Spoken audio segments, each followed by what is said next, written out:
جان بوجھ کر حلالہ کرنا اور کروانا، اللہ تعالیٰ نے ان دونوں پر لعنت بھیجی ہے۔ حلالہ ہے کیا چیز؟ جب کسی عورت کو طلاق مغلظہ ہو جاتی ہے، یعنی کوئی مرد اپنی بیوی کو 3 طلاقیں دے دیتا ہے، تو وہ عورت جب تک کسی دوسرے مرد کے ساتھ عدت کے بعد نکاح نہ کر لے، وہ عورت اس مرد یعنی پہلے مرد کے لیے حلال نہیں ہوتی۔ جب دوسرا نکاح کرے گی، وہ دوسرا شخص اسے طلاق دے گا، وہ عدت گزارے گی، تو تب یہ لوٹ کر پہلے شخص کے پاس آ سکے۔ لیکن ہمارے معاشرے میں کیا ہے کہ لوگ جان بوجھ کر پیسہ دے کر یہ کام کرواتے ہیں، یعنی اپنی بیوی کو 3 طلاقیں دے دی، اب وہ دوبارہ اپنی بیوی کو اپنے پاس رکھنا چاہتا ہے، تو وہ بغیر حلالے کے حلال نہیں ہو سکتی۔ وہ کیا کرتے ہیں، کسی کو پیسہ دیتے ہیں اور ساتھ شرط رکھتے ہیں کہ تو اسے نکاح کرے گا، نکاح کرنے کے بعد اسے طلاق دے گا، طلاق کے بعد جب وہ عدت گزار لے گی تو وہ دوبارہ اس پہلے خامد کی عقد میں آ جائے گی۔ آقا علیہ الصلوۃ والسلام نے فرمایا، ابن ماجہ شریف کی حدیث پاک ہے، حضور نے فرمایا کہ لعن اللہ المحلل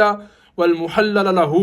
جس نے جان بوجھ کر حلالہ کیا یا جان بوجھ کر حلالہ کروایا، اللہ تعالیٰ کی ان دونوں پر لعنت ہوگی۔